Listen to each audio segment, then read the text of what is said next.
Welcome back to 6th grade science. In today's video, we're going to be ending our official discussion about electromagnetism and introducing electricity. Now, just because we're ending our official discussion about electromagnetism doesn't mean that you won't hear about it again. Up first is electromagnetic induction. Electromagnetic induction is the process of using a magnetic field to produce electricity. Electromagnetic induction occurs when a magnetic field moves in relation to an electric conductor, such as a coil of wire. If the conductor is part of an electric current, then electricity will flow through the entire current as long as it is moving relative to the magnetic field. If you remember from previous PowerPoints, we talked about Faraday's law, and Faraday's law was referencing electromagnetic induction because you're using a magnetic field to produce electricity. An ammeter, like this one, measures the flow of current through the wire. If you want to increase the amount of current produced, you could increase the speed of the magnet or the coil moving through the magnetic field. You can increase the number of wraps of the coil, or you can also increase the size of the magnet itself. So the direction of the current is produced by the magnet itself. So if the magnet is heading in one direction, that's a direct current because it's moving in the same direction the entire time. If the magnet is moving forward and then backward, it produces what's known as an alternating current because it's alternating directions. What are some uses of electromagnetic inductors in real life? You have generators and transformers, and they're not the kind of transformers that are robots in disguise. The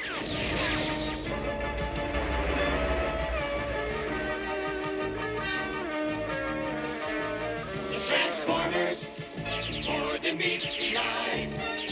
Autobots wage their battle to destroy the evil forces of the Decepticons. The Transformers, robots in disguise. The Transformers, more than meets the eye. The Transformers.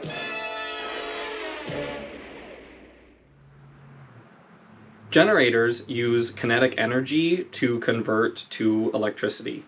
This is what happens in power plants. Transformers, instead of producing electricity, use electromagnetic induction to change the amount of voltage. Some types of transformers increase the voltage, and other types of transformers decrease the voltage. So remember when we were talking about energy, we talked about how in the law of conservation of energy, energy cannot be created or destroyed. If you remember, energy is converted from one type to another type, or multiple types.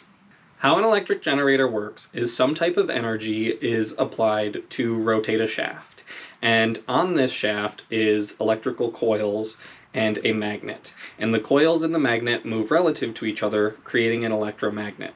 This is what produces electricity because an electric current is produced when the magnet moves relative to the wire coil.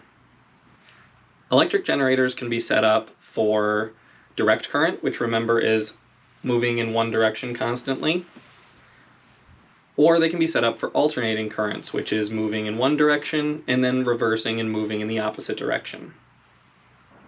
How are electric generators used in real life? Anybody? I think I heard it. Someone said cars, and you're correct. Electric generators are used in cars to charge the battery. What they do is produce electricity by turning the crankshaft. This electricity is then used to charge the turn signals, the brake lights, headlights, or even the power windows if they have that in the vehicle. Some of this electricity is stored in the car's battery, which if you remember from our discussion about energy, it is stored as chemical energy within the battery itself. This is used to provide the car with electrical energy when the car itself isn't running. Another real-life example is one that I mentioned a little bit earlier, and that's power plants. Power plants are what supplies electricity to the school, to your homes, everywhere. They produce electricity by using energy to turn a turbine, which is then converted to electrical energy. Now, these turbines are turned using a variety of sources of energy. Different power plants use different types of energy to produce electricity. You have ones that burn fuel. So this is burning coal, producing heat, turning the turbines, and then producing electricity. You have water, which are your dams, like the Hoover Dam, which can be seen behind me. The Hoover Dam has moving water flow through and turn the turbines, which then produce electricity. If you've ever been driving down the road and seen one of these things behind me, known as a windmill, then you've seen where wind can be used to produce electricity. Windmills have these giant rotor blades that catch the wind, which then causes them to spin, in turn moving the turbine and producing electricity. Some of you may remember a few years ago, one of the giant rotor blades drove through the town of New Berlin. So they shut down traffic to take this giant truck and drive it through so that way they could get there, because it takes up the whole road. These things are huge. Now it's time to talk about electric transformers. Again, not the robots, like these guys behind me.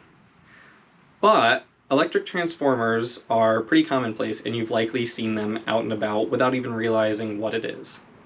These are devices that use electromagnetic induction to change the amount of voltage. Some of them increase the voltage and other ones decrease the voltage. Inside of the transformers, there are two coil systems. These coil systems are wrapped around the same iron bar. And remember that an electromagnet consists of solenoids, which is the wrapped coil wire, around a ferromagnetic item, such as iron. So inside of transformers are electromagnets. Each coil wrapped around either side of the iron bar is part of a different circuit system. You have the primary coil, which is where electricity is coming in, and you have the secondary coil, which is where electricity is going out. When an alternating current, which remember is the back and forth, comes in to the primary coil, it then magnetizes the core. The alternating current causes the magnetic field to keep reversing, keep alternating, which in turn causes electromagnetic induction.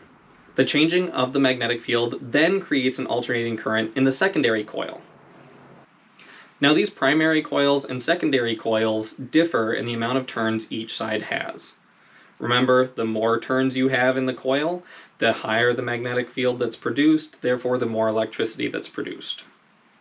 Step-up transformers are ones that create a higher voltage going out than what came in. So it's increasing the amount of electricity from what came in to what's going out. In order to do this, the primary coil, which remember, where electricity is coming in, has less turns than the secondary coil. The secondary coil has many more turns around it, which is what increases the electricity. Then you have step-down transformers, which is where the electricity coming in is much higher and the electricity going out is much lower. So you have a higher input voltage and a lower output voltage.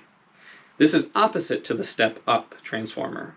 So your primary coil has a lot more coils wrapped around than your secondary coil. Electric transformers. How are they used in real life? We're going to go on a little field trip, and then I'm going to tell you all about it in real-life context. All right, guys, we are here live. Well, live for me. You'll watch this later, so it's not live for you. In downtown Oneonta. So as you can see behind me, there are power lines. And these power lines are what provide electricity to your houses. And they do this by coming from a power supply plant. At different points along the way, depending on how far the electricity needs to travel, they either go through substations which decrease the power or substations that increase the power. Those that increase the power, aka increase the voltage, are ones that are step-up transformers, and the ones that decrease it are step-down transformers at the substations. So at this point here in downtown Oneonta, if I didn't say that before, then you have the power lines which travel to a substation, and then these are high voltage. You wouldn't want to touch it, but not as high voltage as they are at the power plants. So the power lines all come, and then when they're ready to go to a house, they come to these transformers, those little boxes up there. And these are step-down transformers. So what they do is they have the high voltage electricity come in, they step down, and then the power lines that run into your house are at a much lower level. If the power lines came straight from the power plant into your house, you plugged in your phone or your iPad or anything, it would fry it and your electronics wouldn't work because they can only handle so much voltage. So these step-down transformers decrease your electricity going into your house to a point that's much more manageable. And then inside your house, you have transformers and all different kinds of things. The white block that is your iPad charger, that has a step-down transformer in it as well to change the voltage from 120 volts or 110 volts, which is most common household voltages around here in the United States. It steps it down to a manageable level that your device would. So if you've ever charged your phone with the iPad charger, you notice it charges faster because it's pushing a lot more voltage than what the little tiny blocks for the phones charge.